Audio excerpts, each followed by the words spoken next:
3, 2, 1.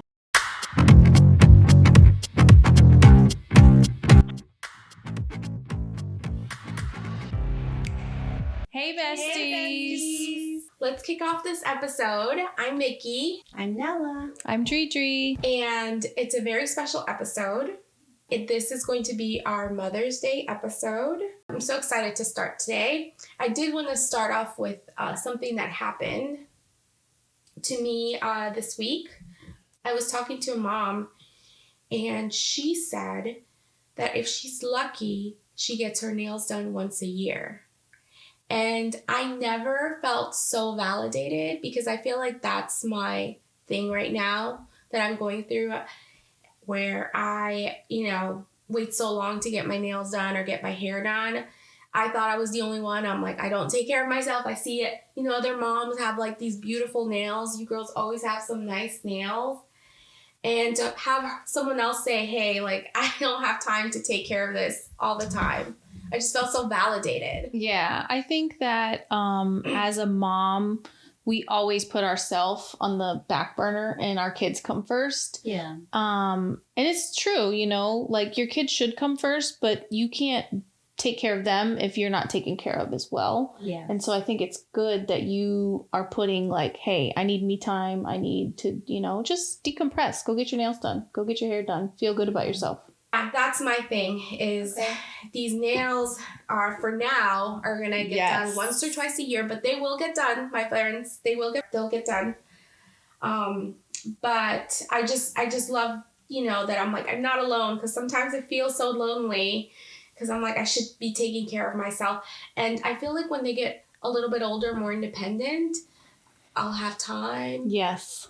Yeah. Because I see how slick you look. Yes. You too, Nella. Thank you. So yes, I mean, it truthfully though, I've worked up to, like, now I'm taking more care of myself. It is easier when the kids are older, for sure. Because when they were younger, it's just my brain was so filled with filling their needs, and as they're getting older, they're just slowly, less needing of mommy and daddy. So I think that I'm kind of celebrating this time for myself, and whatever time I have available, I make time for myself, because I've always known this to be true, that if for me to be the best mom that I can be, I have to be happy. So I have to make myself happy. And if having my nails done or getting my hair done makes me happy, they'll be happy. So yeah, absolutely. Yeah. Well, I recently, like over the last few years, I had a lot of like health issues and health scares and whatever. And it kind of put things into perspective for me to be like, oh my gosh, I'm not even like, I'm so worried about, are the kids taken care of, that I don't take care of myself. And my body was like, stop, you, let's work on you, let's take care of you, and so. And it's simple things. Like you even there's a time when you were getting them done by yourself. So she's amazing at that. But like, that's amazing. You don't have to go to a salon and spend hundreds of dollars. Like, as long as you're taking care of yourself. Yes. I think that's the main message here, is take care of yourself. Fill your cup. We've been talking a lot lately in my family about filling your cups. Yes. So I think that's, being Mother's Day around the corner, I think it's important for every mom to fill their cup. Even if some moms don't want to get their nails done. They love the natural look, and that's good too. If maybe just going out, getting like coffee from a fancy coffee shop, or having someone clean your house. Yeah. Like, laundry service. There's people that do your laundry. Yes. I know laundry is an issue for a lot of moms. Here's another story. I was talking to a mom, and we were talking about how our houses are so messy. She was saying that, and she's like, she's like, my house is a mess. And she said, but why would I pay someone to come clean it? And I'm thinking to myself, but it's also kind of like a little bit of a self-care, because that feeling you get when your house is clean for even like the 30 minutes before the kids get home, it's just... You know what it is, though? It boils down to mom guilt, because I feel it all the time. Yeah. I feel it all the time, because I'm like, I could spend money and have somebody clean my house, or somebody even come do my yard work or whatever, things that you don't want to do. But then you're like, oh, that's going to be a couple $100. Like, ugh, do I I'd rather really? spend it somewhere Yeah. else. Like, should I spend that on that when I can do it myself, you know? So it's definitely. Yeah, it's a give or take. But for me, the nails are on the back burner for a while. But, you know, soon enough, you're going to see a saucy Santana. Yes. Yes. So for this Mother's Day episode, we actually got together and we were thinking how we're going to do this. And Georgie, you brought up something that's a little bit different. Do you want to talk about that? Yeah, I mean, for me, Mother's Day is kind of a, you know, bittersweet subject because I don't have a relationship with my own mother. And so, you know, it becomes a little awkward when people want to like ask you questions or, you know, talk about it. And me personally, I feel that it's therapeutic for me to speak my truth and, you know, get that off my chest. And if I feel comfortable with whoever I'm talking to, even if it's a stranger, you know, I'm like, this is what it is, you know. Since I don't have a relationship with my own mother, I in turn try to be a better mother to my kids, you know, because growing up the way that we grew up, it was a different time. And I feel that, you know, me and my husband, we always say, if you know better, do better. And so because we know how we were raised, how we grew up, to kind of like, you know, don't speak about things, don't do this, don't do that. It was very like you're kind of put in this box. I don't want that for my kids, you know, so I just try to be better for them. And that's all I can do. Yeah, I mean, that's a unique perspective because Mother's Day, it's all about, you know, raising that person up and it's your mom, but it's different for you. Like, yes, it's you. It's about you. It hits differently. Yeah. You know, and I'm sure a lot of people can relate, you know. Right, so right. by you speaking your truth, it's, you never know, somebody could be going right. through And issues. it's, you Not know, every relationship is perfect. Right, know? exactly. And it's also kind of sad because I know several people who have lost their mother, you know, and it's like, so Mother's Day is not something that they look forward to. Right, you know? right. And it's like, you know, my thing is, even though I didn't technically lose her, we just don't have a relationship, you know, and it's not by choice per se, but, you know, when you have differences of opinions and you don't see eye to eye with things and, you know, it's just, it sucks that it got to that point, but I mean, that's where we are. I don't think there's any going back from that. And, you know, I've learned to live with it. My kids have learned to live with it. And, you know, I have an amazing mother-in-law who, from the moment I met her 18 years ago, she was like, this is my daughter. Everywhere we went, this is my daughter. I was in the hospital having the baby. This is my daughter, you know, so she's never made me feel any type of way about, you know, and even like the last 3 years that I haven't had this relationship with my own mother, she stepped up big time. And she was like, I have to be extra because now I have to be a grandma times 2. And I think that was huge of her, you know, to acknowledge that and do that and be present and, you know, pour back into us, like you were saying, you know. It's funny how God works. I'm thinking while you're saying this, I'm like, maybe we all need some kind of mother in our lives. Like even when we lose, you know, someone that we thought would be there for us, like maybe we find them, you know, maybe with a good friend or like you. Right. You're, you know. Like your mother doesn't have to be your blood. Yes. You know? Well, and that's also like true with family, you know, because for me, I only have one brother and that's it. That's my family. And then we only had our mother. We didn't know our father, you know? And so for us, it was a very small family. But obviously you guys have become my family, you know? I have very good friends that I consider my family, you know? So it's like family doesn't have to be your blood. It's who, you know, is in your corner when you need them, you know? Yeah. And then you find them. Exactly. Or they find you. Exactly. It's meant to be. It's meant to be. And because of your perspective, you actually recommended a book and Nella and I started reading. I know. It's kind of crazy because I guess like, so everything for me happened in the summer of 2021 was when like shit hit the fan, really, for a lack of better terms. Yeah. And I saw this book by Jeanette McCurdy, and the title is what caught my eye because I'm like, I had never heard of Jeanette McCurdy. I was never a Nickelodeon person. I never watched Nickelodeon, but I was intrigued because the title of the book was I'm Glad My Mother Died. Yeah. And I felt like it spoke to me because I'm like, all of the shit that I'm going through right now with this and my mother, and then this book just like pops up on my, you should read this book. So I was like, okay, let me give it a try. And I think I devoured that book in like a weekend.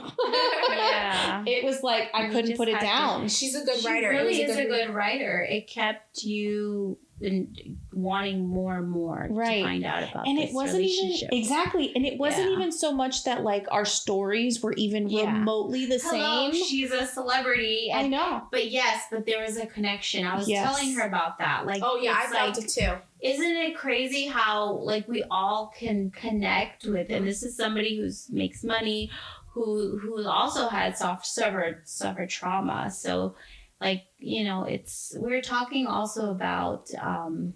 I feel like a lot of people can relate to the generation where we were raised in, like the mother raising kids in the 90s, you know, and that's where it hit me hard because I'm like, while my mother wasn't as crazy as her mother, there's little things that I'm like, ooh, I could totally relate, you know, like she was a 90s mom. It's the culture, the 90s culture. Jeanette McCurdy's mom was a 90s mom. 90s mom, exactly. And that brought up a good point where all of us suffered through. And maybe the whole generation, millennials, suffered through this trauma of 90s parenting. But yeah. So while our relationship with our mother is definitely a good, strong bond, you could definitely, you know, it's not perfect, you know. I was triggered by just the title itself. The title was just like, what an interesting title. I know. Like, you don't, But that's what drew me in. That's what I was like, I'm going through all of this. And then this is this going to be dark? Yes. But I felt pulled. Understand it. It's dark and light. Yeah. And, okay, so the title is I'm Glad My Mother Died. Exactly. Right? And she's like holding an urn in the cover of the book. Gleeful. Yes. And she's happy. Yes. So I was triggered by that. I was just like, I don't know, Juju, I don't know about this book. You know, because I'm always like, we need to heal. But that's part of healing. Yes. Sometimes you need darkness to know to come how out far from the light. Come, you know? And so here's my thing. For sure. So that was my judge the book by its cover. Yes, by the title. By the title, exactly. Yeah. I'm like, why couldn't she just heal? And reading it, this woman, I hate to say this, but she's a monster. Yeah. She's a monster. Yeah. Very. And sometimes I would freak out because I'm like, oh my God. I was like, am I like that a little bit? Because, you know, I'm like with my children and I want what's best for them. Exactly. And I'm like, mommy knows best, you know, if you do this and that. And I'm like, oh my gosh. Or sometimes how you put your dreams on your kids. You want to, this is what I wanted to do. That was what she wanted to do. Yes. This was her mother's dream. It was never her dream. Right, exactly. So, you know, that definitely hit close. I don't think our mother was like that, but the fact of like wanting their wishes, and it's what's best because mother knows best. You know, you can't question that, right? You know, and it's funny that you say that. They know best because you know the movie Rapunzel with the mom, and they had a whole song about mother knows best, and it's so creepy and like it's dark and cryptic. And when you think about it, you're like, oh, you don't always know best, you know? Yes. And I think that as we get older and as we've become mothers and as we age, you know, because we're all getting older now, we start to realize like, oh, okay, I need to change perspectives. I need to shift my, you know, direction a little bit. Yeah. But see, the thing is, everything isn't just stagnant, you know, life is always evolving. I like to relate it to the ocean, to the waves, and like how everything comes in waves. Yes. Like your kids are newborns, they're babies, they're toddlers, they're elementary school age, they're middle school, high school, college, like everything is just always evolving. Yeah. And I feel like it's so important to evolve with them, because if you're not evolving with them and you're just stuck here, then the relationship isn't developing the way that it should. And I think that's where like Jeanette's mom was just stuck in this trauma. Yes. It's and she did mention about her grandmother. Yes, the grandmother. And when she mentioned her grandmother, I said, you know what? That's where it came from. Yes. She never resolved her trauma. It's a generational trauma. And from the grandma. Yes. And I feel like my grandmother and my mother had a lot of trauma between them. I don't know exactly what, because, you know, it was very like hush hush, kept secret. Nobody wanted to talk about the elephant in the room. Yeah. But there was definitely something there that was left unsolved, you know, and now my grandmother passed, and, you know, so I don't know where that leaves everything, but it's like, you would think that somebody who's gone through something like that would want to stop that and change that. And, you know, this is it. It's going to stop with me. And it didn't for her. You know, that's why I decided, and I actually told you about another book that I read called It Ends With Us. And it's, you know, it was a really good read too. Yeah. But it's basically talking about a woman who was in an abusive relationship. She watched her mother be in an abusive relationship. And then when she had her own daughter, she was like, I'm not doing this. This is it. It ends with us. Me and my daughter, it ends with us. I can't allow her to be part of this next generation of what I went through, what my mother went through. Yeah. Like, this is it. So I feel like for me, that's where I'm at. I'm like, you know what? My kids won't ever, you know, whatever it is, the tough conversations, the, you know, deep conversations, whatever it is, whatever we need to talk about, we're always constantly communicating to make sure that we don't ever lose that tie, that connection. Yeah. But it's almost like it was meant to happen for you to have that mother, for you to break that tie, you know? Yes. And I think about that a lot, because, you know, it's like we want to just put like blame on them, but it could be blamed on their ancestors. Poor things didn't have the tools to fix themselves. But, you know, I'm like, we have the tools. We have the resources. So even if we're healing a little bit, it's better than passing it on, you know? And it changes. One thing also that I've heard that's so fascinating to me is that we change too. And like, it's important to recognize our old selves, because that is who we are in the present. And that I read that quote somewhere, and that really, you know, sunk deep, because I'm like, that is so true. Like in the book, she does talk about, there's a trigger warning in there. Eating disorders is big, you know, in the book. Yeah. Like it's a big part of Jeanette McCurdy's that's life. How she was coping with all the stuff that she was going through. Exactly. It's just this urge to just release, right? You know, right. Because it was just so traumatic. Yes. You know, I thought about so at some points of my life, not my life, but at some points while reading, I would see this mother as a human being. I'm like, I know she's a monster, but she loves her in her own twisted, wicked way. Yeah. Like Rapunzel. I felt it. And I'm just like, what kind of life did you have that you think this was your best love to your daughter? Which it wasn't. Right. It wasn't. It wasn't. And I just started thinking that way. I'm like, she must have been so twisted. And then to see this wonderful Jeanette McCurdy, this wonderful person. Yeah. Like I said, just cut that. Yeah. Big part of the book that I took was how much she changed, and she stopped that curse. Yeah. That curse. Wait, we don't want to give too much away. I know. It's definitely a good read. I actually wanted to talk about the way it ended. Motherhood is complicated. We love our mother. We really do. We lift her up.